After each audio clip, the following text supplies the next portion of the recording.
우리 춘천은하숙교회 성도 여러분 안녕하십니까? 네, 오늘 금요일 저녁 우리 예배를 통해서 만나게 하신 하나님께 감사합니다. 우리 두 분이 새로 오셨을 뿐인데 꽉 찬 느낌이 드는 이유는 너무 귀한 손님이고 또 계속 오시면 좋겠다는 소망이 있습니다. 우리 송기돈 집사님, 우리 가정도 진심으로 환영하고 우리 새벽기도회 팀도 환영합니다. 네, 우리가 오늘 함께 나눌 말씀의 주제는 행복, 그것이 알고 싶다라고 하는 말씀으로 함께 은혜를 나누겠습니다. 주의를 한번 보시면 한번 보세요. 주의를 이렇게 굉장히 많이 왔죠 오늘. 이게 진심이에요. 굉장히 많이 온 거잖아요. 근데 옆에 보시면서 느끼는 게 똑같이 생긴 사람이 있어요 없어요? 우리 한장로님 내에는 좀 닮으신 것 같기도 하긴 해요.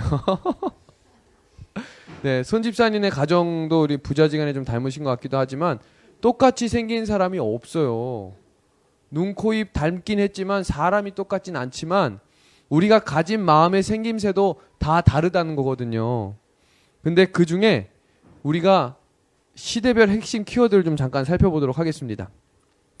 2010년에는 이 핵심 키워드가 웰빙이었어요. 더 건강하게 살고 더 먹거리를 좋게 만들고 그랬던 시대가 있고요. 그 다음에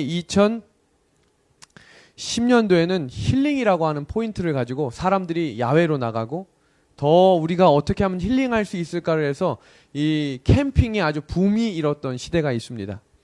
그러면 2017년은 혹시 무슨 시대인 줄 아시나요? 욜로라고 하는 단어 들어보셨어요? 욜로. 혼자 하는 거예요, 혼자. 뭐든지 혼자 하는 게 좋은 거예요. 제가 라면 데스요를 한번 가보고 싶어서 이렇게 슉 살짝만 스쳐서 이렇게 운전하면서 보니까 혼자서 먹는 석이 있는 것 같더라고요. 이제 그런 단어를 혼밥이라고 하는데 여행도 혼자 가고요. 영화관도 혼자 가고요. 해외에 여행 가는 것도 젊은 청년들은 이제 혼자 다녀요. 그래서 욜로라고 불러요. 욜로. 그럼 2018년은 핵심 키워드가 뭐냐면 소확행이라고 하는 것입니다. 소확행은 아주 소소한 행복을 추구하는 거예요. 근데 누구랑 추구하냐면 혼자서. 2019년은 뭐냐면 이 밀레니얼이라고 하는 단어인데 밀레니엄을 넘어선 밀레니얼이라고 하는 단어가 무슨 뜻이냐면 밥 잘 사주는 엄마래요. 뭔가 좀 어감이 이상하지 않으세요? 원래 밥 잘 해주는 엄마가 돼야 되는데 밥 잘 사주는 엄마로 바뀌고 그 나머지 시간은 뭘 하냐면 자기 개발에 투자하는 거예요. 아빠도 누나도 엄마도. 그래서 가족이 함께 식사하는 시간은 점점 줄어들고 자기 개발에 열중을 올린다는 거예요. 왜 그럴까요? 행복하기 위해서라는 거예요. 지금 여기서부터 시대별로 2000년도부터 2019년까지 똑같이 하나를 강조하고 있는 단어가 있는데 그것은 뭐냐면 행복이에요. 어떻게 해서든 우리가 행복하고 싶은 거예요. 여러 가지 방법을 통해서. 그런데 그 행복이 점점 더 개인적으로 바뀌고 있다는 것입니다. 소확행을 느끼는 사람들의 특징을 보시면 퇴근 후 환한 미소로 반겨주는 아이를 보고 일과 시간을 마치고 깨끗한 침대 위에 몸을 뉘우고 자다 일어나서 시간을 봤는데 아직 이른 새벽에 아직 출근 시간이 안 된 거예요. 그 다음 퇴근하고 도착해서 자기가 시켰던 택배를 가지고 집에 들어가고 막 구운 따뜻한 빵을 손으로 뜯어 먹을 때 사람들이 작지만 확실한 행복을 느낀다는 거예요. 그런데 지금으로부터 1400년 전에 이렇게 똑같이 행복을 추구했던 수많은 사람들이 모세 할아버지를 중심에 두고 사람들이 이스라엘 백성들이 산 주변에 모였습니다. 아시는 것처럼 신명기 11장에 나오는 이 이야기는 이쪽 산은 축복의 산, 저쪽 산은 저주의 산이라고 불리우며 모든 사람들이 복에 대해 갈급한 심정으로 그곳에 서 있었습니다. 그런데 이 시대가 마치고 나며 우리에게 이렇게 이야기합니다. 너희 하나님의 여호와의 명령을 들으면 뭘 받고요? 복이 될 것이요. 너희 하나님의 명령을 듣지 아니하면 어떻게 된다고요? 저주를 받으리라 라고 선포하셨어요. 그런데 이 똑같은 자리는 아니지만 예수님께서 게네사렛 호수 옆에 있는 한 이름 없는 산에 사람들과 수많은 무리들이 함께 모여 예수님의 말씀을 듣기 시작하였습니다. 너무 많은 무리들이 한 자리에 모여서 우리 지금 이 자리에 모인 것처럼 너무 많은 사람들이 모여서 더 이상 앉을 자리가 없어서 장소를 바꿨다고 성경은 이야기하고 있어요. 그래서 사람들이 몰려들었을 때 성경은 오늘 우리가 함께 살피게 될 마태복음 5장의 이 산상보훈이라고 하는 산상수훈이라고 하는 이 말씀 속에 예수님이 제자들에게 말씀하셨지만 그 주위에 수많은 무리들이 함께 모여 있었습니다. 오늘 예배도 우리가 함께 모여 있지만 아직 준비되지 못한 말씀 이 마음으로 이 자리에 오신 분도 있고, 저희가 오늘부터 이 생방송 예배가 지금 진행되고 있어요. 그래서 몇 명이 들을지 모르지만 앞으로 우리 교인들이 또 더 나아가 많은 성도들이 이 방송을 들을 때 어떤 분들은 지금 지하철에서 집을 가면서, 어떤 분들은 차량으로 아직 교회 오지 못해서 듣는 여러 부류의 사람들이 예배에 동참하는 것입니다. 그런데 여기에 무리와 제자들의 특별한 차이는 무엇이냐면, 제자들은 자기들의 모든 것을 버려두고 예수님을 쫓았던 무리들이고, 무리들은 아직 자기의 것을 버리지 못한 채 예수님이 이야기하는 복이 도대체 무엇일까를 궁금한 심정으로 그 자리에 모였다는 것입니다. 그때 사람들과 제자들 사이에 여러 가지 마음 가운데 복을 추구하는 것들이 달랐어요.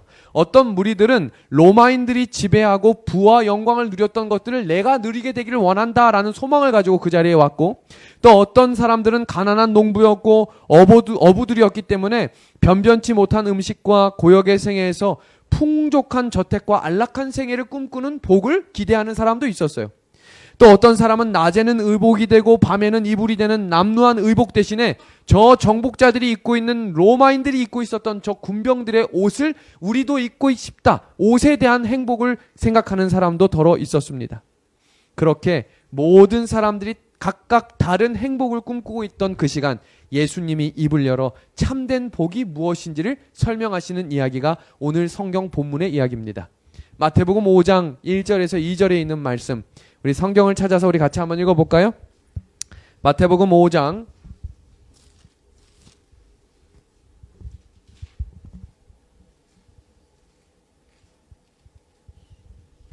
1절과 2절의 말씀입니다. 제가 읽겠습니다.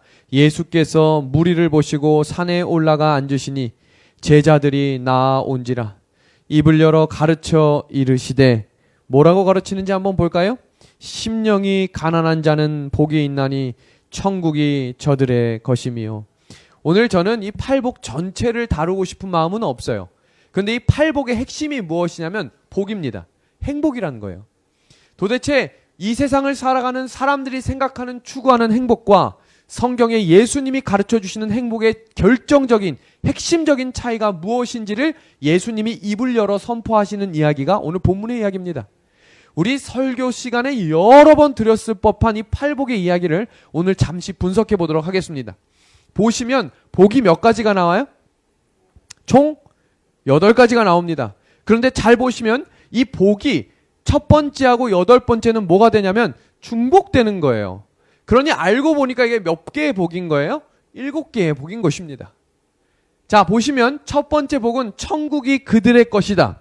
마지막 구절 한번 읽어보실래요? 마지막 빨간색 글씨로 돼 있죠. 이거 천국이, 시작. 천국이 그들의 것이다. 이 것이다란 말은 현재형이에요. 그런데 나머지 모든 단어들을 보시면 다 미래형입니다. 위로를 받을 것이다. 땅을 기업으로 받을 것이다. 배부를 것이다. 긍휼히 여김을 받을 것이다. 하나님을 볼 것이다. 하나님의 아들이라 일컬음을 받을 것이다. 이게 어떤 의미가 있냐면, 이 땅에서 먼저 하나님이 주시는 복을 경험한 사람들이 하늘에 가서도 이런 복을 경험할 것이다 라는 이야기가 팔복이에요. 이 땅에서 하나님의 나라에 대한 소망과 그 행복을 경험하지 못한 자들은 하늘나라에 가기 어려울 수도 있다, 이 말을 설명하고 계신 것입니다. 그런데 여기 보시면 이 팔복은 모두가 다 마음과 연관되어 있다는 사실입니다. 한번 볼까요? 애통함도, 온유함도, 의에 줄인 것도, 긍휼히 여기는 것도, 마음이 청결한 것도, 화평을 하는 것도 다 무엇과 연관이 있어요? 마음과 연관이 있는 거예요. 자, 한 질문을 해볼게요.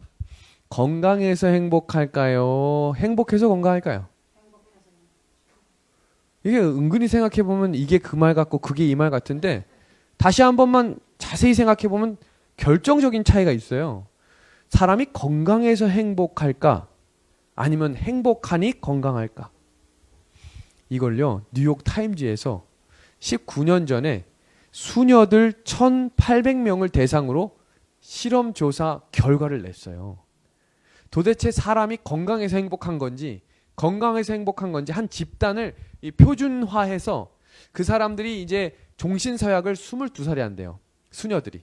그래서 22살에 종신서약을 하는 시간부터 2년, 3년 기간 동안 그들이 쓴 일기를 놓고 그들의 삶의 행복 지수가 그들의 앞으로 60년 후의 건강에 영향을 끼치는지를 미국에서 조사했으니까 얼마나 신뢰도가 높겠어요. 조사한 결과를 좀 잠깐 설명하겠습니다. 그 내용을 뉴욕 타임즈에서 몇 년 전에 표지 모델로 이 모델을 사용하면서 처음 종신서약할 때 그들의 서약서와 그들이 썼던 일기의 내용을 기준으로 이 긍정적인 편, 그 다음에 조금 긍정적인 편, 부정적인 편, 아주 부정적인 편 이렇게 해가지고 4가지 집단으로 나누어서 그 기간을 6년에서 10년을 두고 표준 조사를 시작했습니다. 그런데 마지막 결론만 말씀드리면 처음 시작할 때부터 자기가 스스로 행복하다고 느끼고 그 행복을 위해 열심히 하나님께 나아가는 사람들의 표준이 어떻게 바뀌었냐면 보세요. 현재 행복하다고 생각해야 어떻게 한다고요? 건강하게 오래 산다라고 타임즈에서 결과를 발표했어요. 그러니까 사람이 건강하기 때문에 행복한 게 아니라 오히려 저기 요양병원이나 저기 더 시골에 내려간 여수 요양병원이나 에덴 요양병원 같은 곳에서도 암에 걸렸지만 우리보다 더 행복하게 지내는 분이 있을까요? 없을까요? 있어요. 어떤 분들은 그런 가운데서 행복함을 찾아서 건강도 회복하시는 분들도 있다는 사실이에요. 지금 우리는 건강하고 지금 일주일 내내 열심히 일했지만 내 마음 가운데 행복이 점점점 수그러들고 있는 상황도 있을 수 있다는 얘기예요. 그러면 이 안식일 하나님께서 우리에게 참된 행복을 주시기 원하신다면 우리가 어떤 마음을 품어야 이 행복감이 회복되느냐라는 것입니다. 오늘 그 이야기를 마태복음 5장 3절에서 심령이 가난한 자는 복이 있겠다라고 이야기하시면서 산상보훈에서는 그 이야기를 이렇게 주석합니다. 현재와 환경이 아무리 절망적이라 할지라도 연약하고 속절없고 낙담한 현 상태 그대로 예수님께 나아가면 우리의 자비하신 구주께서 사랑의 팔과 의의 두루마기로 감싸 주신다. 이렇게 약속하셨어요. 그럼 이 이야기를 조금 더 이해하시기 쉽게 우리 여기 희종이가 있는데 고등학교 3학년 학업 성취도가 언제 결정되는지를 연세대학교 심리학과 교수 서운국 교수팀이 2012년에 발표한 발표 자료입니다. 한번 보세요. 중학교 2학년 때 성적이 고등학교 학업 성취에 얼마나 영향을 끼치는지 한번 보세요. 퍼센테이지가 이렇게 높은데 우리가 생각할 때는 사교육비나 사교육 시간이나 부모 학력이 그 아이에게 굉장한 영향력을 끼칠 거라고 생각하지만 지금 현재 공부하고 있는 중고등학교 1,500명을 대상으로 조사를 해보니 관련 없음이 사교육비와 사교육 시간과 부모 학력과는 상관없이 그 아이가 중학교 2학년 때 삶의 만족감을 얼마나 경험하고 내 스스로가 행복하다고 느끼는지가 고등학교 2학년 때부터 3학년 사이에 성적에 큰 변화를 주는 결정적인 차이라고 발표를 한 것입니다. 이 말은 사람의 삶의 만족도가 얼마나, 사람의 행복도가 얼마나 중요한지를 설명하고 있는 것입니다. 우리들이 행복을 얻도록 도와주는 것은 찬란한 재능들을 소유하는 것이 아니다. 다만 매일의 의무를 양심적으로 수행하는 마음에서 얻어지는 것이다. 우리가 조금 더 돈을 벌고 조금 더 큰 집을 갖고 조금 더 출세하면 행복할 것이라는 바람 속에 살아가지만 우리 경험해 보신 우리 어른들이 한번 이야기해 보세요. 더 큰 집에 가면 더 이상 고민이 없고 더 돈을 많이 벌면 지금보다 더 행복해질 수 있을까요? 지금 이 시간에도 노원역 근처에 로또를 판매하는 지역에서는 눈비를 맞으면서도 로또 한 장을 사려고 사람들이 줄을 길게 서 있다는 뉴스 기사가 나왔어요. 로또가 당첨될 확률이 한 번에 이 70만 분의 1인데 그게 뭐냐면 한 번 번개를 맞은 사람이 같은 자리에서 연속으로 8번 맞을 확률이래요. 그러니까 거의 될 확률이 없다는 얘기인데 사람들이 왜 그렇게 거기에 목을 매느냐? 한 번에 그 돈이 나에게 온전한 행복을 누릴 수 있을 거라고 생각하기 때문이래요. 근데 얼마 전에 2017년 8월 23일에 미국 로또 파워볼의 이 한 번 당첨 금액이 8,500억 원이었어요. 그러니까 장난이 아닌 금액이죠. 8,500억 원. 그런데 그 금액을 탄 사람이 얼마나 행복했는지 그 순간 잠깐 기절을 졸도할 만큼 행복했다는 거예요. 그런데 지금까지 그렇게 돈을 탄 사람이 지금 10년 동안 무려 180명이 넘었답니다. 그래서 그 사람들을 편차 조사를 하고 10년 후에 그들이 지금 어떻게 살고 있는가를 조사해 봤더니 이런 결과를 냈어요. 자, 한번 보세요. 당첨자가 행복하게 사는 것은 당첨될 확률보다 어렵다라고 이렇게 하면서 제목이 뭐였냐면 복권 당첨이 행운일까 저주일까 이런 주제였어요. 오늘 이 시간 복권을 사지 않고 이 자리에 앉아 있는 우리를 하나님께 은혜에 감사하시면 좋겠어요. 우리가 지금 복권을 산다고 해서 그 복권 당첨될 확률은 없지만 그 복권으로 무언가 행복함을 찾을 것이라고 생각하는 오해에서부터 하나님께서 벗어날 수 있도록 믿음을 주시기를 바랍니다. 어쩌다 한국인이라고 하는 책 225페이지에는 이런 글이 나옵니다. 한국 사람들은 눈에 보이고 손에 잡히는 걸 추구하다 보니 정신적 성숙보다는 물질적 성공에 매달리고 과정보다는 결과에만 신경 쓰고 장기적인 기다림보다는 단기적인 실적에 목을 맵니다.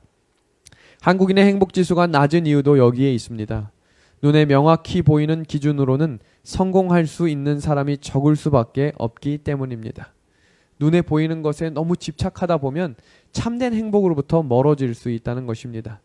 우리 마태복음 5장 8절 말씀 한번 같이 읽어주실래요? 시작. 마음이 온유한 자는 복이 있나니 그들이 땅을 기업으로 받을 것이며. 여기서 온유하다라고 하는 것이 얼마나 중요한지를 우리에게 이야기하는 것입니다. 성화의 가장 고귀한 열매는 온유의 은사이다. 그리스도의 학교에 있어서 온유는 두드러진 성령의 열매 가운데 하나이다. 온유는 하나님께서 가장 크게 평가하시는 마음의 장이다. 저희 집에 두 아이가 있는데 두 아이가 부쩍 화내는 일들이 많아졌어요. 근데 제 첫째 아이는 자기 예화를 드는 걸 싫어하기 때문에 둘째 아이 예화를 들도록 하겠습니다. 지금 관심을 갖기 시작했어요. 네. 어느 날 우리 가족은 화를 내지 않아요 하고 집에 들어오는 입구에다 붙여놓고 이 아이들이 화를 낼 때마다 스티커를 붙이기 시작했어요. 손자 손녀들이나 우리 아이들을 한번 키우실 때 생각해보면 우리 아까 집사님도 미운 7살 해가지고 뭐 3살부터 7살이 말을 안 듣는다 하는데 가끔 이렇게 확확 할 때가 있지 할 때마다 스티커를 붙이는 거예요. 화를 낼 때마다. 그런데 제가 이 스티커를 붙이면서 느낀 한 가지는 무엇이냐면 지금 여기 보시면 스티커가 이 일주일 동안 붙인 거예요. 많은 것 같으세요? 적은 것 같으세요? 처음엔 많다고 생각했지만 실제로 스티커를 붙이면서 생활을 하다 보니까 순간적인 화가 그렇게 많게 느껴졌을 뿐이지 알고 보니 일반적인 것보다도 더 적게. 우리들도 살아가면서 운전하면서 가끔 왁 할 때도 있고 그냥 순간적으로 이렇게 할 때도 있잖아요. 그런 거 한번 스티커로 붙여보세요. 이게 어린아이들이 화내는 것보다 훨씬 많을 수 있다는 거예요. 그리고 제 아내가 그 화내지 않아요 옆에 이런 스티커를 붙여놨어요. 그래서 화가 날 때마다 이 아이들의 표정을 보면서 함께 웃어보자라고 하면서 붙인 것입니다. 가장 평범한 하루가 가장 행복할 수 있다라는 사실입니다. 온유하다라고 하는 의미는 온유한 사람만이, 붉은 글씨 보겠습니다. 온유한 사람만이 참된 행복을 경험하며 온유한 사람만이 어디에 들어갈 수 있다고요? 천국에 들어갈 수 있다라고 이야기합니다. 증언복음 1권 178페이지에 그 참된 행복의 근원은 우리 이 글씨 다시 한번 읽어보실래요? 우리 안에 시작. 우리 안에 거하시는 그리스도이시다. 예수님이 내 안에 거하는 것을 다시 확인하고 예수님이 나의 구주되심을 다시 재확인할 때 우리의 마음속에 사그러졌던 참된 행복이 살아날 수 있다고 우리에게 가르쳐 주신 것입니다. 삶이 나에게 주는 행복, 선물, 우리 박성철 시인이 쓴 글을 좀 잠깐 읽어보겠습니다. 원하는 것을 다 가질 수는 없지만 지금 가지고 있는 것들을 충분히 누릴 수 있습니다. 기억하고 싶지 않은 일들을 처음으로 다시 되돌릴 수는 없지만 최선을 다한 날들이 되게 할 수는 있습니다. 다가오는 매일매일이 비록 최고의 날들이 될 수는 없지만 최선을 다한 날들이 되게 할 수는 있습니다. 이런 사람이 있다면, 지극히 작은 이런 것들만 바꾸어 생각하는 사람이 있다면 그가 바로 행복입니다. 우리의 삶 속에 지금 일주일을 한번 되돌아보시면 우리가 함께 새벽에 피곤하고 어렵지만 같이 예배를 드릴 수 있는 교회가 있다는 것이 감사하고 행복한 일 아닐까요? 금요일 저녁에 우리 처음에 왔을 때 제가 우리 소수였지만 그래도 지금 이렇게 감사할 수 있고 아멘을 드릴 수 있는 성도들을 허락하신 하나님께 감사의 아멘과 우리 행복함을 드릴 수 있지 않겠습니까? 오늘 이 안식일이 작은 것을 행복할 수 있는, 작은 것을 더 감사할 수 있는 하나님께서 주신 복된 안식일이 되면 좋겠습니다. 그렇다면 그 회복의 원리는 무엇이냐면 하나님과의 바른 관계를 회복할 때 진짜 하나님께서 주시는 행복을 경험할 수 있다는 것입니다. 자, 한번 여기 볼게요. 심령이 가난한 자는 뭐가 있다 그랬죠? 복이 있다 그랬죠.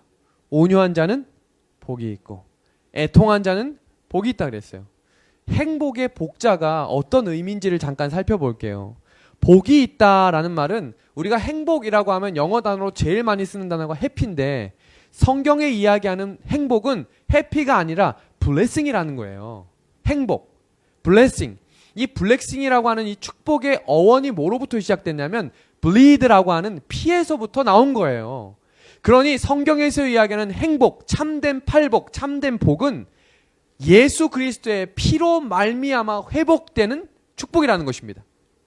원래 이 정도 하면 아멘 한번 하시던데. 참된 복이라고 하는 의미가 우리가 우연히, 자 여기서 이야기하는 해피는 우연히 오는 거예요. 내가 생각하지 않았는데 행복하네, 이게 아니라 참된 행복은 예수 그리스도의 피로 우리가 하나님과 다시 관계가 회복된다는 것을 인식하고 하나님께 다시 감사할 수 있는 마음이 들 때 blessing, 하나님이 주시는 참된 복이 행복으로 변환된다라고 하는 것입니다. 자, 한번 볼까요? 심령이 가난한 자라는 뜻이 뭐냐면 하나님을 의존하지 않고는 살 수 없는 영적으로 가난한 자임을 내가 고백하는 것입니다.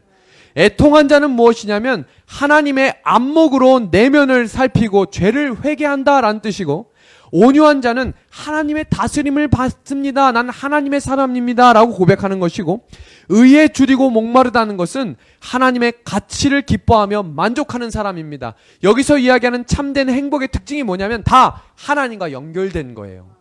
오늘 행복하고 싶으시고 다시 내 마음 가운데 복이 원하시냐면 우리가 예수님과 함께 하나님과의 관계를 회복하는 안식일이 되어야 합니다. 예수님이 언제 가장 행복하셨냐면 여기 보세요. 예수님의 가장 행복한 시간은 홀로 하나님과 함께 있을 때였다. 그 행복이 우리에게도 오늘 주어지기를 우리 예수님의 이름으로 간절히 기도합니다. 하나님과의 관계가 중요하다라는 거예요. 2018년 러시아 월드컵이 있었죠. 많은 대한민국 국민들이 우리 월드컵 대표 선수들을 보면서 야, 이제 최강이다. 2002년도 기억하시죠? 대한민국을 우리 온 국민이 외치고 빨간 티를 입고 모두가 다 했던 그때를 기억할 것입니다. 월드컵이 되면 많은 이 분석학자들이나 이렇게 투자하는 사람들이 월드컵 우승팀 3팀을 뽑아요. 그래서 누가 맞추느냐 하는 경기를 또 다른 묘미로 하는데요. 2018년에 우승 후보팀이 3팀이었는데 스페인, 브라질, 프랑스였어요. 그 전에 2014년에 우승팀이 스페인이었기 때문이고 그 전에는 브라질이었기 때문입니다. 아주 만년 우승 후보팀인데 그 세 가지 팀이 우승할 수밖에 없는 이유 세 가지를 다음과 같이 뽑았습니다. 첫 번째는 조직력이었고 두 번째는 천재적인 플레이였어요. 그 나라 선수들이 축구를 할 때를 보면 어디로 패스할지를 모르는데 우리나라 선수들은 3초에 어디로 패스할지가 다 눈에 보여요. 다음에 일로 보내겠지? 그럼 꼭 글리 보내더라고요. 그런데 마지막 세 번째가 무엇이냐면 바로 다음과 같은 사진입니다. 지금 이 사진은 2014년 스페인이 우승을 하고 난 다음에 모두가 행복해하는 사진인데 지금 좀 이상한 장면이 하나 있어요. 자, 보십시오. 한 선수가 갑자기 달려가가지고 이 사람이 누구냐면 감독이에요. 한 선수가 감독의 목을 갑자기 쪼는 거예요. 이렇게 확 조이는 거예요.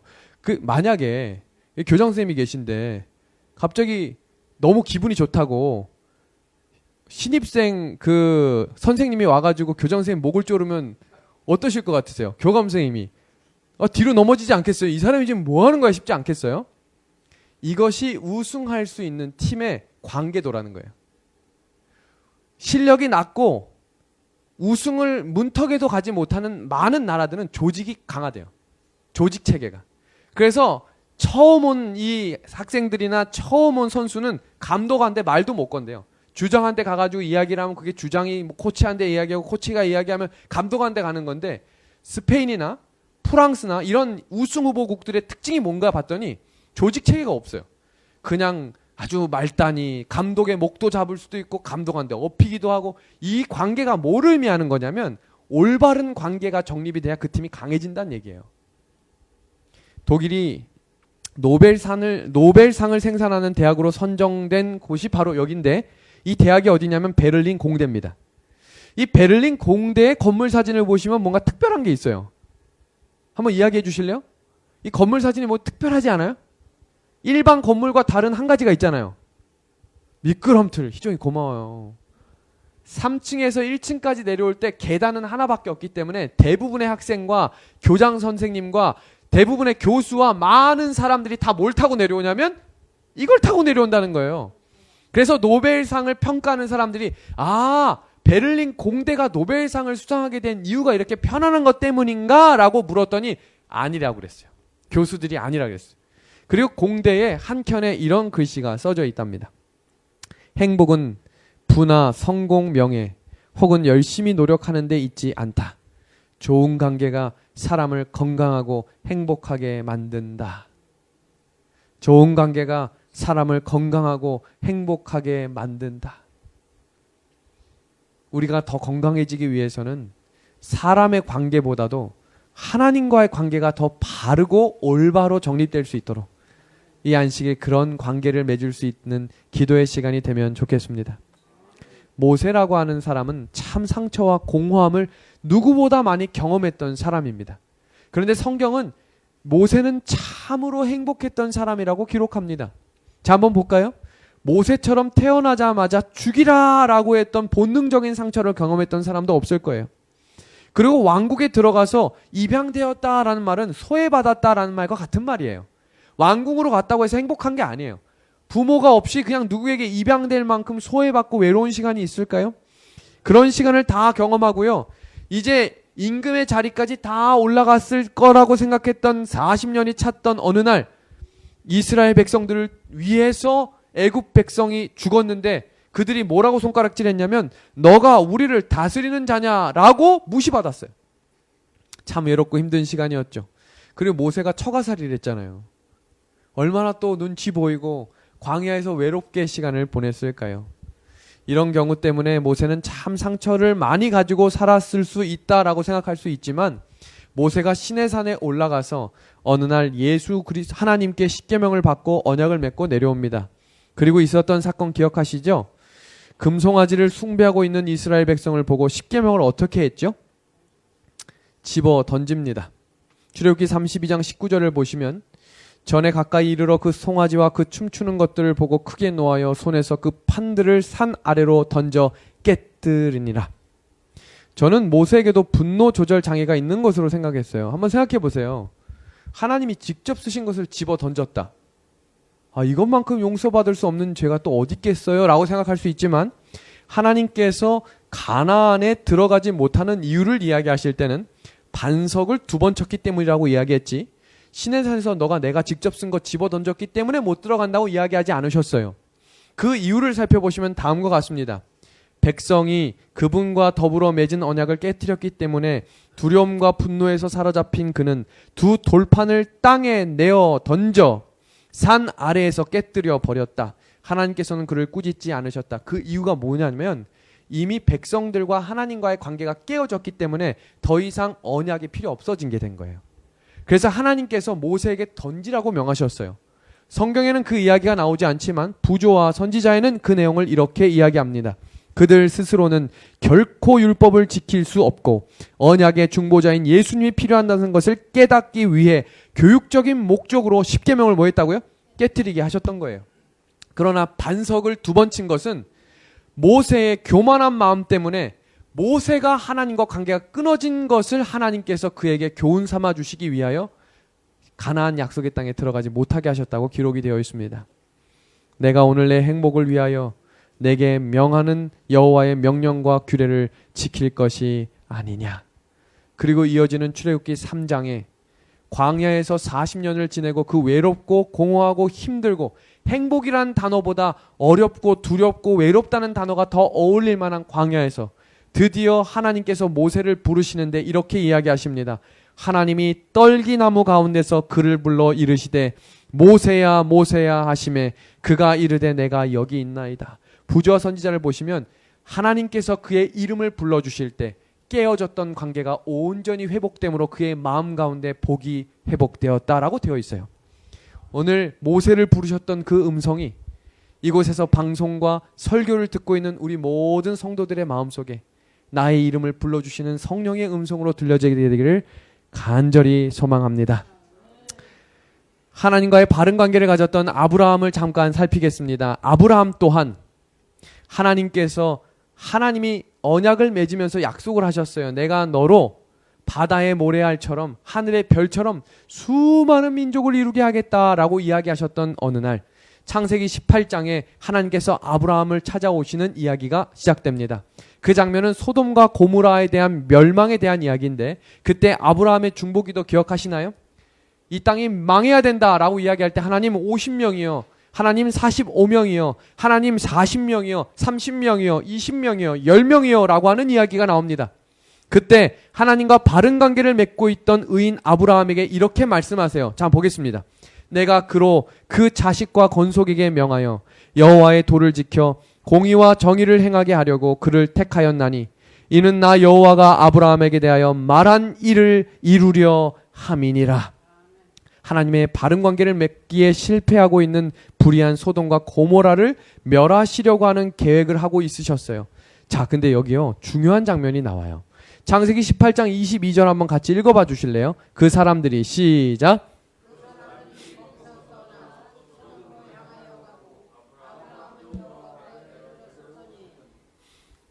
여기 보면 누가 누구 앞에 서 있어요? 아브라함이 여호와 앞에 뭐하고 돼 있어요? 그대로 서 있다. 저희가 창세기 이 18장에 대해서 오해하시고 있는 구절인데요. 이 구절이 왜 그러냐면 잘 생각해 보세요. 지금 하나님과 아브라함의 대화 속에 누가 누구를 설득하고 있죠?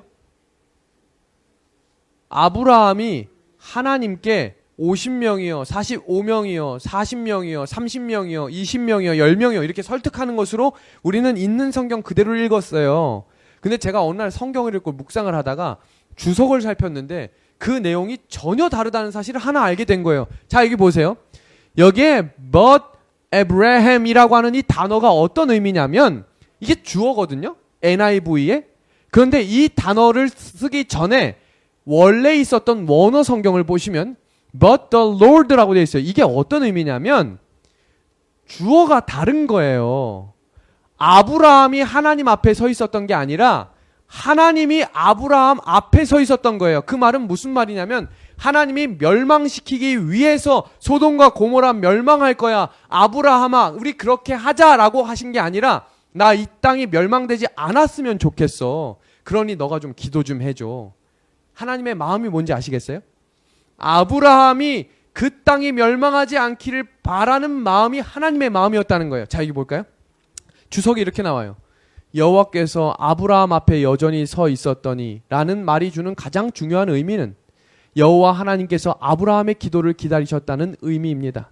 이 의미가 무엇이냐면 하나님께서 오늘 우리가 기도하기를 기다리고 계신다는 얘기예요. 우리의 교회와 우리의 가정과 우리의 학교와 우리의 신앙을 위해서 하나님이 기도하기를 기다리고 계신다는 거예요. 하나님이 그렇게 가장 선한 길로 우리의 길을 준비하고 계신 분임에 감사를 드립니다.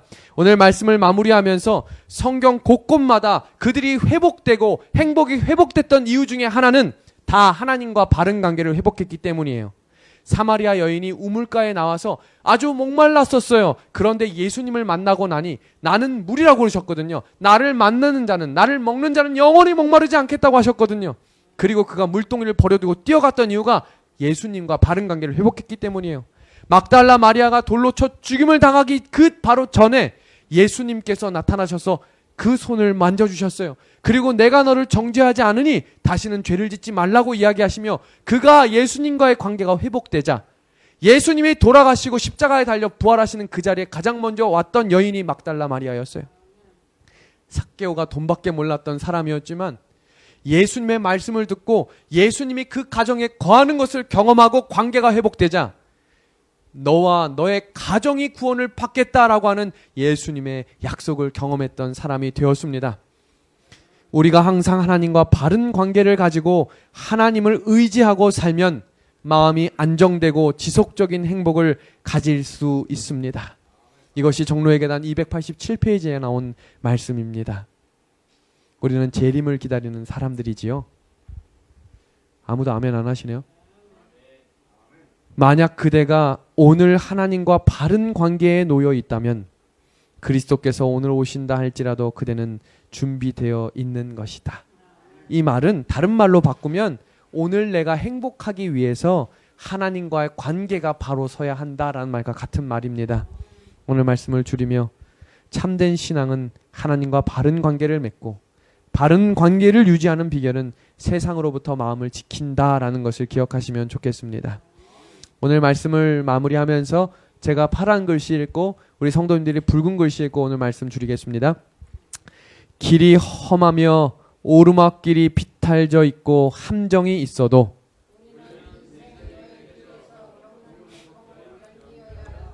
피곤할 때에도 낙심하여 연약할 때에도 세상과 싸워야 하고 계속 희망을 가져야 합니다. 그렇게 하면 우리의 인도자이신 예수님과 함께 마침내 소망의 나라에 틀림없이 도착하게 될 것입니다. 예수님께서 우리보다 먼저 그 험한 길을 걸어가셨고 우리를 위하여 그 길을 예비하셨기 때문입니다. 우리 한 주간을 돌아보는 이 안식일 예비일 하나님과의 관계를 다시 확인하며 우리의 입술을 열어 찬양이 울려 퍼질 수 있는 가정과 제가 되기를 또 우리 교회가 되기를 간절히 소망하며 오늘 말씀을 줄이도록 하겠습니다.